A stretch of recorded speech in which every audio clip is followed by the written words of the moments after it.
श्याम परंदे जी, Ambassador Shashank, Balbir पुंज जी और अनिर्बन गंगोली जी।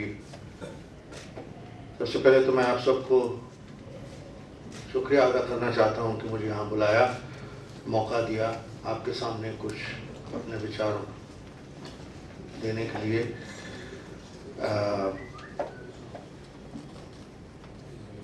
अगर आप अनुमति दें तो मैं अंग्रेजी में बोलूँगा। I'm actually very flattered that the RSP and Shah Prasad Mukherjee Research Foundation thought it fit to organize a discussion, the theme of which is the title of my book, which was published 4.5 years ago. But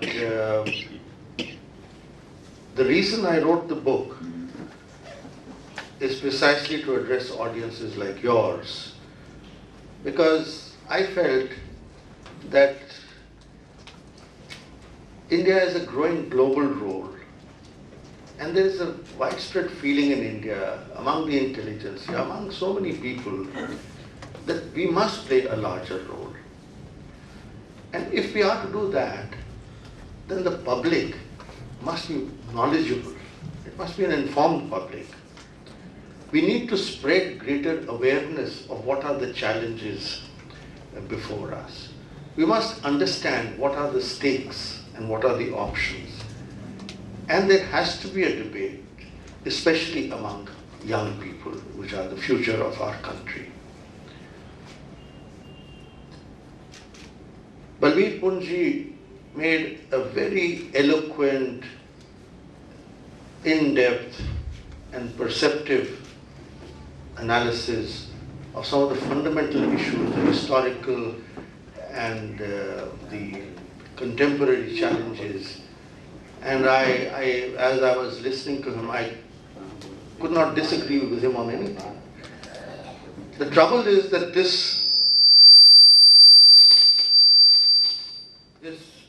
kind of discourse is not very prevalent here. And yet, I think that the world and India is going through a time of flux which requires rethinking our foreign policy. What has happened? I think the 21st century world is a different one from the 20th century world. And I have actually likened the period we are going through to something which was there 200 years ago. The French Revolution started in 1789, and it continued the whole process for a quarter of a century till a new world order emerged in 1815 at the Congress of Vienna.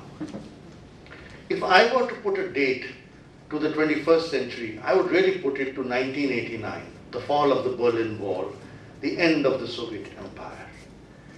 And what we have been seeing over the last 20 odd years is a time of flux. Some people thought it's a unipolar world. Sorry, it's not a unipolar world. Somebody said Americans will continue to dominate, but things keep changing. It's a changing kaleidoscope, and we really don't know where it will settle down. So here is a time of opportunity where before the new world order settles down, India must find its place. And what are we looking for? I don't want to go too much into detail about how the 21st century is different from 20th, but I'll just flag in some of the key issues. The globalized, interdependent, technology-driven world. And yet, the 20th century institutions and mindset, that is the disconnect. We're trying to change it. The challenges of water, food, energy, security, and climate change. Now it is evident that the USA is declining, a relative decline, but it is still number one in the world. There's the rise of Asia. China comes to mind, but then so is India rising, Japan is changing its approach. And the rest of Asia, look at Vietnam, look at Indonesia. Europe is the past. It's too self-absorbed.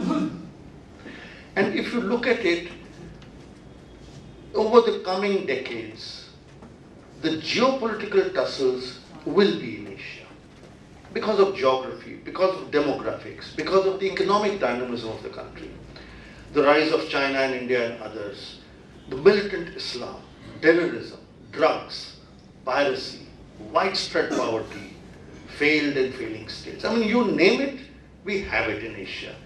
So these are some of the problems, but we have to deal with it. Now, I come to India. And my starting point is that let us first recognize that India is at the center of Asia. It always has been. It's just that we don't recognize it. Why is it called the Indian Ocean? Why are those people living in America called the Indians, the Red Indians, the Aztec Indians, or whatever it is? Because everyone was looking for India. India is something that captured the imagination of the rest of the world. Because India had a role to play. India was a very important element of the world. The British Empire, the greatest empire in history other than perhaps the Mongol Empire, it depended on India.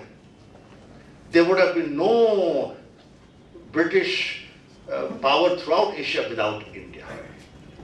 And one of our perceptive diplomats, senior diplomats, observed, he says, you know, India has three basic security parameters. The first one extends from the Hindu Kush to the Iraqi. That is a very fundamental security parameter. The second is from Aden to Malacca. And the third, which is not sufficiently realized, from Suez to Shanghai. So the British Empire from Suez to Shanghai depended on India. Now, in analyzing the situation, I came upon my own sort of framework of instability and turbulence. You name it. Pakistan, Afghanistan, Iran, Iraq, the Gulf, Israel, Palestine, Libya. I mean, it is a complete mess. The third, and this is something we don't realize, the arc of energy. 80% of the world's energy is between the Persian Gulf, the Caspian Sea, and Siberia. That arc. The fourth, the arc of uncertainty when I go north. What do I see? Well, we have our own problems in Jammu and Kashmir, but there's also the uncertainties of Central Asia, the new states, Tibet, Xinjiang. This is very uncertain. And finally, the arc of trade and energy, the slugs, the sea lanes of communication, all the trade and energy which is flowing right next to us. We are at the center. We are in this kind of a vortex of these arcs. So, as I see it, we have challenges, but we also have opportunities. The question is, do we have a strategy? And hence the title of my book, Challenge and Strategy. Obviously, in this short period, one can't talk about something which I've written 300 pages. But I will just try and flag some of the key issues. I think the first is that there are expectations of India. There are our own expectations. Will we be content? Are we as a nation content always to be second best and also ran, always talking about potential? The world expects a lot from India. Everyone is factoring in a rising India. Today maybe, but not necessarily forever. So here is an opportunity. Jawaharlal Nehru talked about the tryst with destiny in his famous independence speech. Now, will we embrace destiny with both hands, or will we be reluctant? These are the questions that are before us. And here, in order to have a strategy, we must be clear, what are we looking for? What are our goals? Do we have a dream? The Chinese are talking for the last year or two about the Chinese dream. Every time the Chinese talk about Chinese dream. What is our dream? What is our grand strategic vision? Unless we have it, where are we going to achieve it? We also have to answer the question, can we do it on our own? Or do we have to work with others? We are viewed as a swing state that whichever way we go, we will change the global balance. And certainly we will probably have to have interest-based coalitions. But one thing which I believe, on which there is a very firm national consensus, and this is something which goes back to 1947. There are many things which Jawaharlal Nehru did wrong. But there was one thing on which, at least I think, he was clear, and that was national interest. He may have been misguided, he may have been a romantic, I concede that. But nobody could accuse Jawaharlal Nehru of not being a nationalist. And I recall reading that when he was going to America in 1949, we were short of food. We wanted food from the United States. And the message came to him that, you will get it if you were to just mention this to the president in passing. He said, no, I'm not going there with a begging bowl. So we did not get the food, we got it 2 years later. But he said, I will not go to America with a begging bowl. Turn to Indira Gandhi. Again, lots of wrong things she did. But again, nobody will accuse her of not standing up for India. When in 1982 she went to USA, again, she was asked about the so-called tilt in Indian foreign policy. And she said, we do not tilt, we stand upright. Read ki haddi honi chahiye. And that was shown by Atalji in 1998, when within weeks of the government of the NDA assuming power, he made India a nuclear power. And that is what gained the attention and the respect of the international community, including the United States and China. They were not taking us seriously till then, but that is that defining step which enabled us. So the leitmotif of Indian foreign policy, as I understand it, is strategic autonomy. That is a very, very important thing, and I believe that there is a national consensus, which is why the nuclear deal could not go through, because it compromised this very fundamental principle that is deep in the hearts of the Indian people. Of course, we have also our traditions, or maybe our culture, a non-aggressive, defensive mindset. We don't want to hurt anyone, just leave us alone. But the world will not leave you alone. So you have to indulge in global power politics. The trouble is that we are not strong and aggressive enough to be feared, and yet we are not small and weak enough to be trusted and manipulated.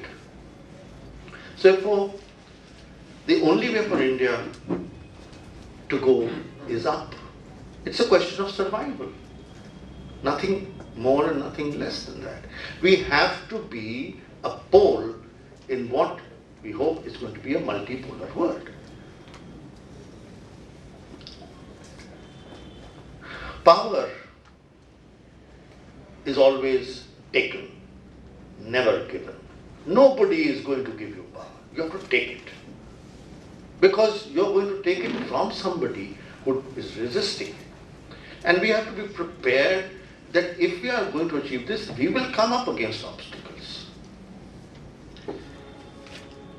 I also believe that the Indian psyche, our size, our traditions, our anti-colonial traditions, our self-worth, our sense of achievements will never permit India to be a junior partner to anyone. The trouble is that over the last decade, we have drifted from these fundamental moorings in our foreign policy, which I think there was a general consensus by and large. And we have seen this futile quest for great power, status, by piggybacking on others, by becoming a junior partner to the Americans. Condi Rice came and said, oh, we will help make India a major power. Nonsense. There are no free lunches. Nobody helps you to become a major power. But we fell into that trap. And our overall behavior over the last decade has conveyed a general impression of weakness, that we are a flaccid state, that we can be pushed around. But what we need is a strategy which would get us to the high table. The first thing that is required is leadership. A good leader can do wonders. We need clear-headed, resolute leadership. Balbirji talked about our strengths and weaknesses. Absolutely right. Let us recognize what are our strengths, leverage them, see what are weaknesses, and see how to overcome them. We must build the required institutional structures, and very important, get public support for whatever we are doing. Because without public support, how do people understand why we are doing something or not another thing? And in a democracy, that is very essential. The point that Balbirji made about domestic and foreign policy being linked is absolutely correct. That is why we need a greater debate about the issues, and I'm so glad that this is actually happening.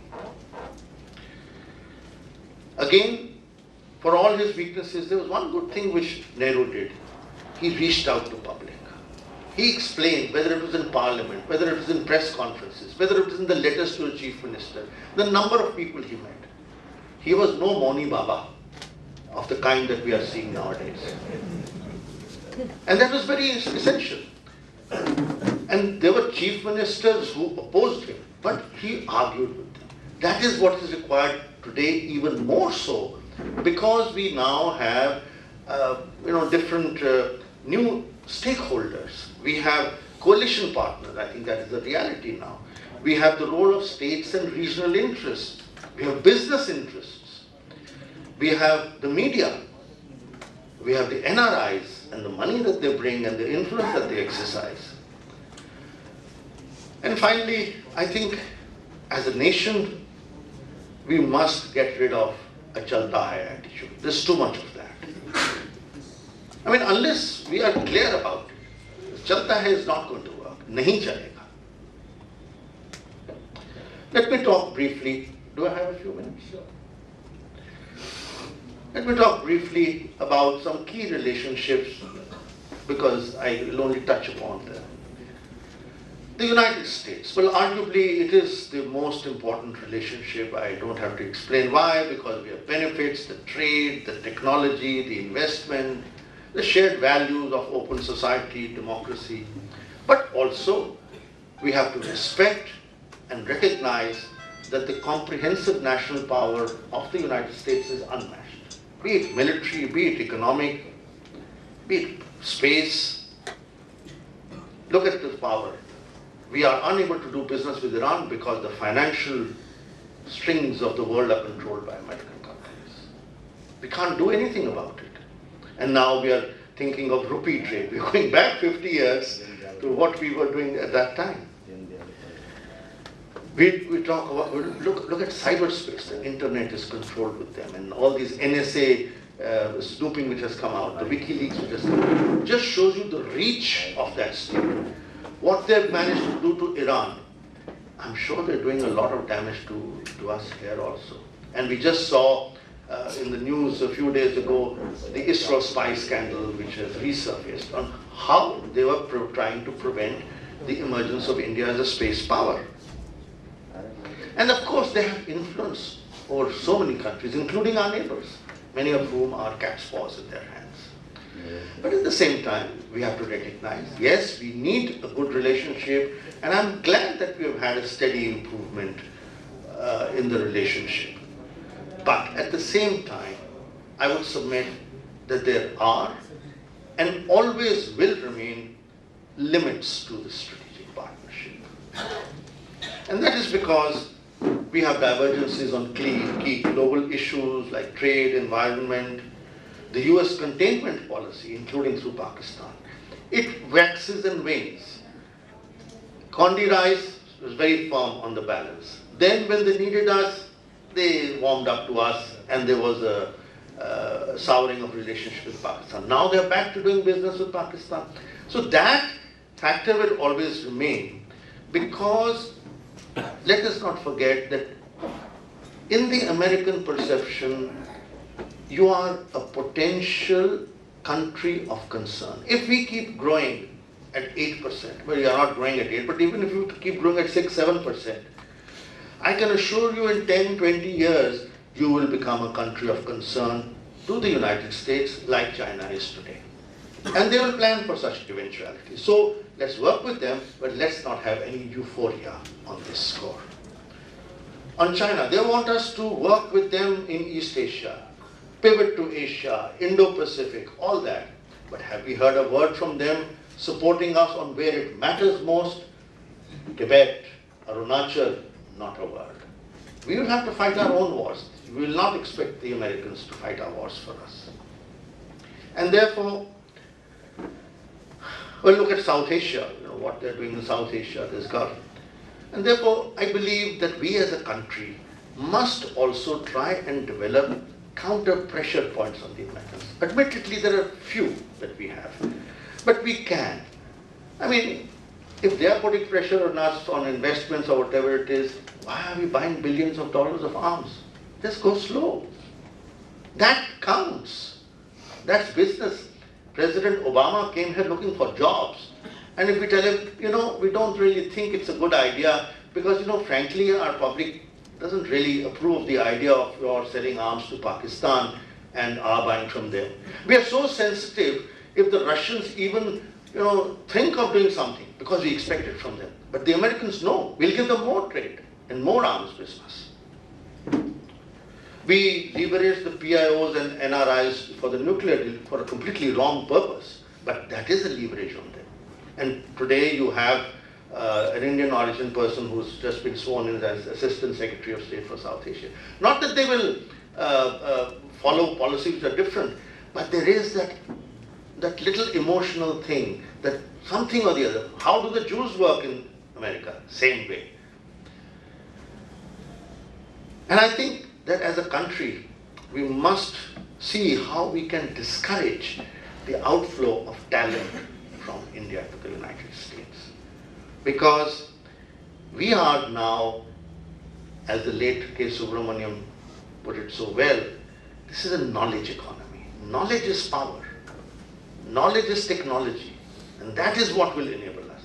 So our brains are going there. So we need to follow policies in India that will keep our best talent in India itself. Let's not forget our old friends, the Russians. And I'm very glad that Prime Minister Manmohan Singh did say very warm words about the Russian relationship during his recent visit to Moscow. It's not something which one often hears, but I think what he said was absolutely spot on. I've dealt with that country, I've lived there many years, but they have helped us in difficult times militarily, economically, politically. When we had few friends and our resources were limited, as the Prime Minister so well put it.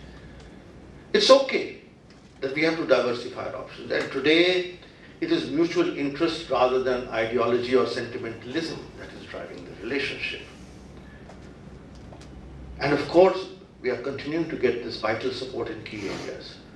Who else would let you even sniff at a nuclear submarine, or offer you an aircraft carrier, or a BrahMos missile, or co-develop a 5th generation fighter, or help you in your space program?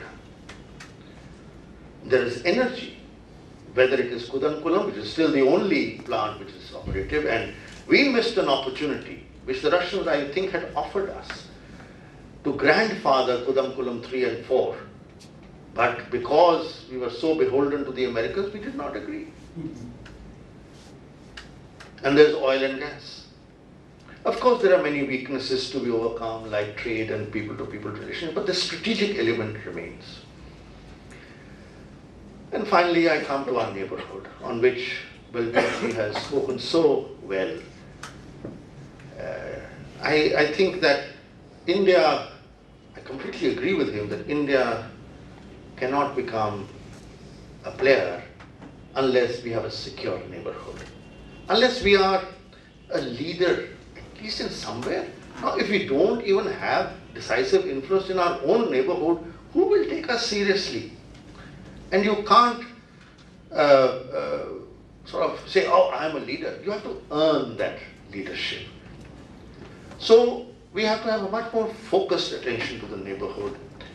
And perhaps we need to strike bargains with our neighbors.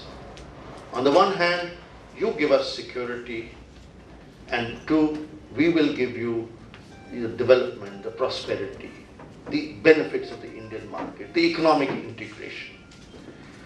And let's remember, there is no way we can insulate ourselves.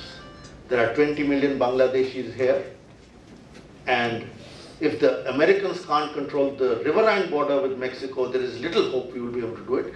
Not that there is any political will to do it, because the IMDT Act has been misused, and we know what is happening in Assam. And the thing is also to talk to them, to engage them. How many visits has the Prime Minister paid to our neighbors? He shied away from going to Sri Lanka. He hasn't been to any of these countries, but he will always find time to go to New York and London and Paris and Frankfurt and Washington. Where is your, if you're not going to give them some boost of their ego, all it requires is a day trip, a luncheon meeting. You go there and you come back. That's a trip, that's business done. You go for the Pakistani leaders often come. I'm going to Ajmer Sharif. भाई पशुपतिनाथ के दर्शन के लिए चले जाइए आप नेपाल में क्या no problem, we can do it. So, and not of course, it's not only the governments. I think people also, and all of us, and I've lived in Nepal, we often don't respect their sensitivities. The image is that of the ugly Indian, like the ugly American was there, the ugly Indian. I think we as a nation must be conscious that we don't feed such images. Of course, at times we have to use levers against them when needed. Sometimes these are done deliberately, sometimes unwittingly, as with Bhutan. But with Bangladesh, and Bangladesh was very clear. He says, if you stop cattle smuggling, Bangladesh will become a vegetarian country. It's as simple as that. Our neighbors, let us remember, will never love India. But they don't fear us enough also. And I think it's enough if they respect us and admire us. Let us not imagine that we will have a love fest with them. We need different approaches to our neighbors. I think one category is the smallest ones like Bhutan and the Maldives, who are really not posing any security interest, but we have goofed up a bit here with them also, though I think things are settling down now. The second is the middle countries like Sri Lanka, Bangladesh, Nepal, and Myanmar. Here we need to be a little, I think imaginative, and in an economic sense, treat them like Indian states. We poured thousands of crores where? Jammu and Kashmir, Northeast. We don't know where it goes. Let us give some money to them. Let us co-opt them. It is not a foreign policy issue. It becomes a domestic issue. And then there are the troublesome ones, Pakistan and China, on which Balbir has spoken so well. And I completely agree with what he has said. But let me just add a few points to flesh out a little more what you have said, Balbir. I think Pakistan is the most difficult neighbor because of many factors, but I think the key issue which Balbirji mentioned is the mindset. And unless the mindset changes, I don't see any hope for change in relations. They have dreams of ruling India. Their mentality is that of the invaders. I mean, why else would a country name its missiles after Babur and Ghazni and Ghori and Abdali, all those invaders who have ravaged what is now Pakistan through the centuries. But they fancy themselves there. Indian missiles are named after natural elements. Agni, Vayu, Prithvi. So that is the mentality. And Balbirji was absolutely right about the Aligarh Muslim University. The mindset which produced Pakistan was born there. And there are still people in India who have that mindset, regrettably. Without naming anyone, I was very disturbed when one of the senior somebody who is occupying a very high public position today, said, you know, our family has been living in Delhi since 1842. Good. We came from Saudi Arabia. And this is not all. My wife's family came with the Mughals in 1526. That is a very disturbing thought to me. That 500 years later, what are you trying to show? So if this is present here, it is present manifold across the border in Pakistan. Now the problem is that we have never had a consistent policy on Pakistan. All our prime ministers, starting from Nehru, going up to Indira Gandhi, Rajiv Gandhi, Atal Bihari Vajpayee, somehow think that you're going to win the Nobel Peace Prize with peace with Pakistan. And there is romanticized sentimentalism. But what is, I think, crucial is that we have conveyed, regrettably, the image that we are a flabby and ineffective giant, that we can be kicked around. And that, in my view, is absolutely fatal in dealing with Pakistan. With Pakistan, if they break your arm, you say, I'll break your leg. If you kill 2, I'll kill 4. That's the only language that I think the Pakistani understands, the regime understands. So if you convey that you are more keen on talks, I'm sorry. Let's have talks. I'm not saying don't have talks.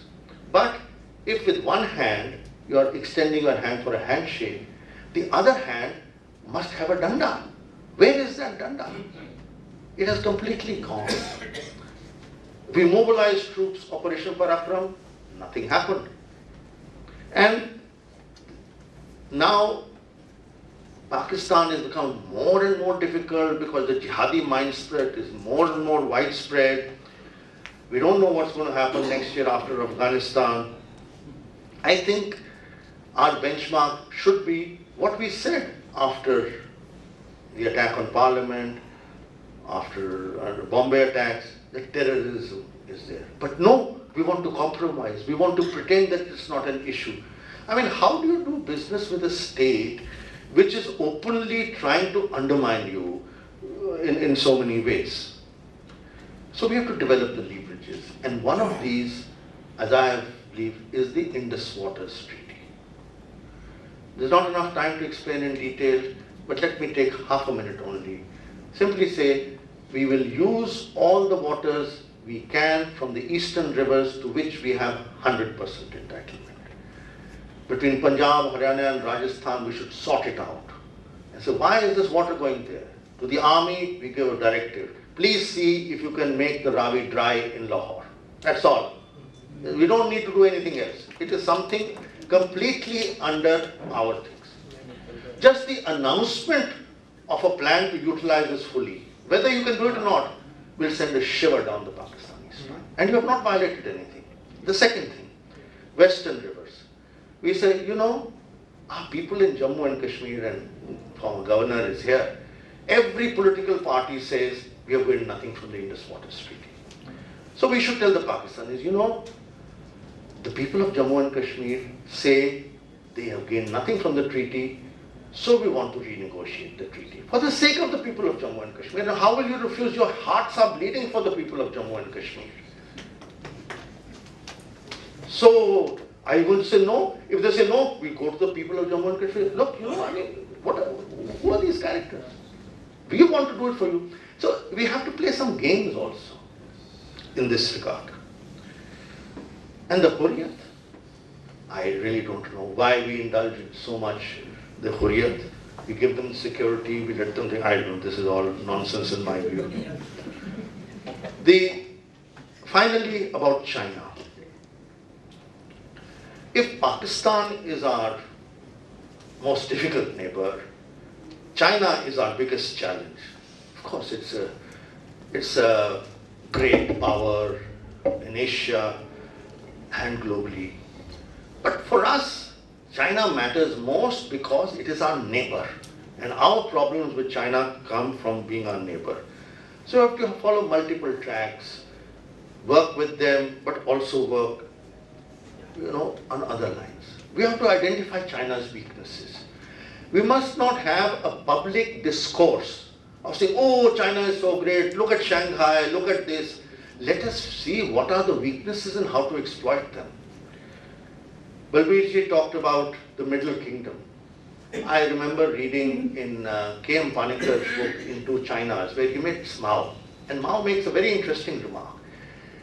He tells Panikar, he says, you know, in our country, there is a belief that if you have led a virtuous life, you will be reborn in India. So the psychological burden of having borrowed from Indian civilization, culture, religion is there in China. And that's what we must say. What Middle Kingdom you're talking about? You've never dealt with the world. You just live like a frog in the well. You're imagining that this is what you are. And your reaction was to build the Great Wall. And when you got confronted with the West in the 19th century, you collapsed. So the fragility of China is something that must be exposed, it must be exploited. And among them is Central Asia, which I see as their Achilles heel, their open back door from which we must be doing, which is important. There is Tibet. Yes, okay. Final, just 1 minute, final word. There's Tibet. I believe you had a discussion on Tibet, so I will not go into any detail. There's 2 points. There's the human rights angle and the Dalai Lama. And we should really be telling them, look, you know, it's your problem. If you were to give them enough autonomy, they would go back, it would solve your problem, solve our problem. So it's your problem. And number 2, that Tibet, just because you're controlling it today, is not necessarily your territory. It is the third pole. All the civilizations in Asia, in South Asia and Southeast Asia have come about because of the waters that flow from there. So just because for the last 50 years or 60 years you've controlled it doesn't mean it's yours. We need to do much. There's the border. We need to change the discourse. They say Tawang is ours because the Dalai Lama, one of the Dalai Lamas was born there. We say, well, you know, Kailash Mansarovar, our God lives there. This is the abode of Lord Shiva. They say we should raise up Shakskam Valley, the Karakoram Highway, the POK. They say we have a border, you know, LBG said our border is 3,382 or some kilometers. They say it's only 2,000 kilometers. And while the government need not say it, why among us we can't say it? Actually, they're right, you know, because our border is with Xinjiang, not with China. So thank you very much for your patience.